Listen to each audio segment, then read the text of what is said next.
If you're watching XRP and it feels like every bounce gets smacked down, you're not crazy. A carry trade unwind is like pulling leverage out of the entire room at once. But when that unwind ends, the market's mood can flip fast. Here's the rebound setup, exactly, step by step. Let's start with what a carry trade actually is, because once you understand this, the whole unwind pattern makes perfect sense. Imagine you can borrow money in Japan at nearly 0% interest. You take that borrowed yen, convert it into dollars, and then use those dollars to buy assets that might return 8 or 10%. Maybe stocks, maybe bonds, maybe crypto like XRP. You're pocketing the difference between what you pay to borrow and what you earn on the investment. That's the carry trade in its simplest form. This strategy works beautifully when everything stays calm. The yen stays weak, markets stay stable, and your investments keep climbing. Traders and institutions can lever up, meaning they borrow even more to amplify their returns, and the whole system hums along smoothly. Carry trades can run for months or even years when conditions are right, and they become absolutely massive. Billions of dollars flow into risk assets this way. But here's the catch. The moment the yen starts strengthening quickly, or the moment volatility explodes, the entire trade flips upside down. Suddenly, it costs more to hold those borrowed yen positions. Suddenly, the assets you bought with borrowed money are dropping in value. Margin calls start hitting, stop losses trigger, and everyone who is riding that carry trade scrambles to get out at the same time. That's the unwind. It's not a gentle unwinding like taking off a sweater. It's more like yanking a tablecloth out from under a full dinner set. Everything that was bought with borrowed money gets sold in a rush. Stocks fall, crypto falls, emerging market currencies fall. It all drops together because it's all part of the same leveraged trade. And the unwind often happens way faster than the buildup. Gains that took 6 months to accumulate can vanish in 6 days. So why does XRP get hit so hard during one of these unwinds? Simple. XRP is a risk asset.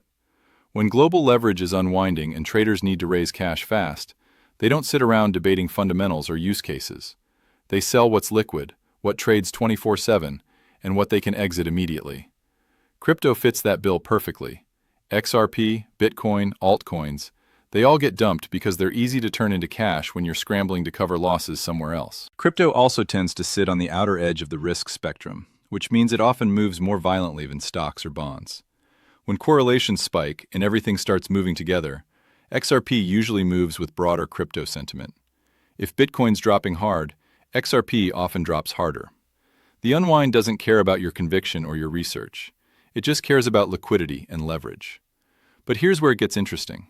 The unwind doesn't last forever. Eventually, the forced selling exhausts itself. The over-leveraged positions get flushed out. Volatility starts to cool. And once that pressure valve releases, the mood in the market can shift surprisingly fast. That's the rebound setup, and that's what we're here to talk about. If you want to understand how these macro patterns connect to your actual trading strategy and learn how to position around them without getting chopped up, we built a crypto course that walks through these exact setups and the signals to watch. It's designed for clarity, not hype.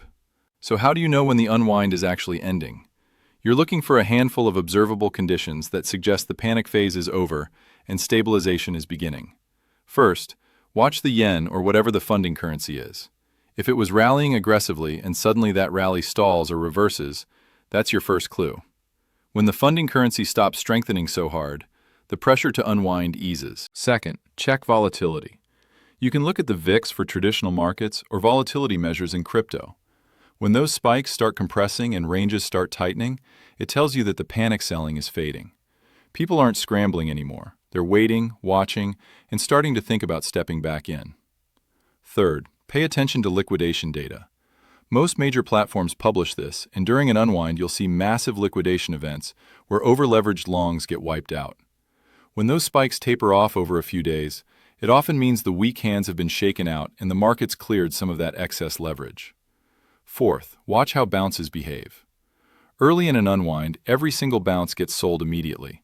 But when you start seeing bounces that actually hold for more than a few hours or even a full day, that's a sign that buyers are stepping in with some conviction instead of just short covering. Fifth, look at risk assets as a group. If stocks, commodities, Bitcoin, and XRP all stop making new lows at the same time, it suggests the broader deleveraging wave is losing steam. Markets move together during these events, so when they stabilize together, that's meaningful. Sixth, in crypto specifically, Check funding rates on perpetual futures. During unwinds, funding often goes deeply negative because everyone's shorting or closing longs. When funding returns to neutral or slightly positive, it signals that the short pressure has eased and the market's finding some balance again. And here's one more subtle signal that's really powerful. Watch how the market reacts to bad news. During the worst of an unwind, even minor negative headlines can tank the price.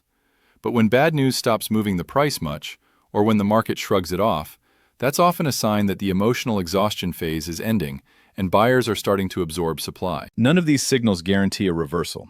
Markets can stay irrational or weak longer than you expect. But when you see multiple signals lining up, the probability of a rebound setup increases. You're not guessing, you're reading conditions. So let's talk about how to actually approach this as a trader or holder. Don't chase the first green candle.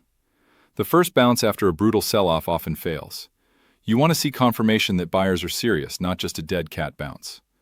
Wait for XRP to reclaim a key level it lost during the sell-off and then hold above it for at least a session or two.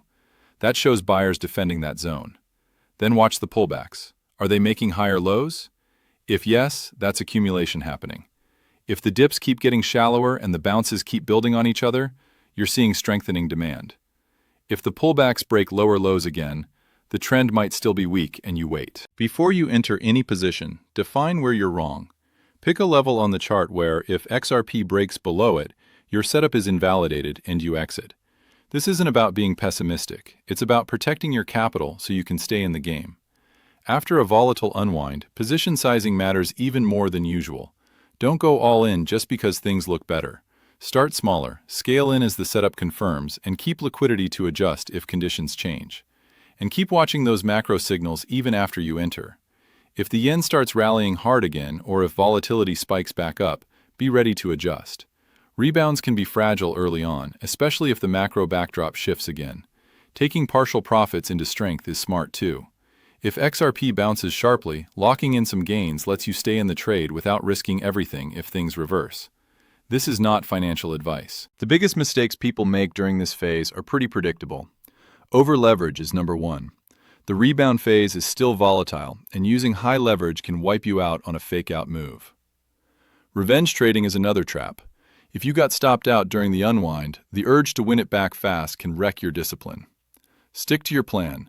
Don't let emotion dictate entries. Averaging down blindly is dangerous too. Buying more as the price falls might feel smart, but if the unwind isn't finished, you're just adding to a losing position. Wait for stabilization signals first. Ignoring the macro picture is a mistake as well. Crypto doesn't trade in a vacuum. If global risk assets are still selling off hard, XRP's rebound might be short-lived. Keep an eye on the bigger context. Mismatching time frames will chop you up. If you're looking for a multi-week move but you're staring at 5-minute charts, you'll get shaken out. Align your chart time frame with your trade horizon. And finally, don't chase narratives over price action. After a sell-off, the rumors and hopium get loud. But price is truth.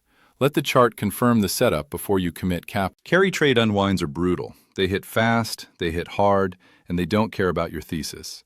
But they also create opportunity because the assets that got hit hardest often have the most room to rebound once the unwind exhausts itself. XRP is no exception.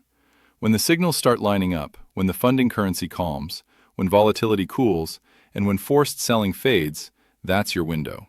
You're not predicting, you're positioning based on observable conditions. You're trading probabilities, not guarantees. That's the playbook. When the yen carry unwind calms, liquidity stops leaking, and risk returns, XRP usually gets room to breathe. No guarantees, but you can track signals instead of guessing and avoid revenge trades. Want the full checklist, templates, and lessons? Grab my crypto course today. Stay ready, stay liquid.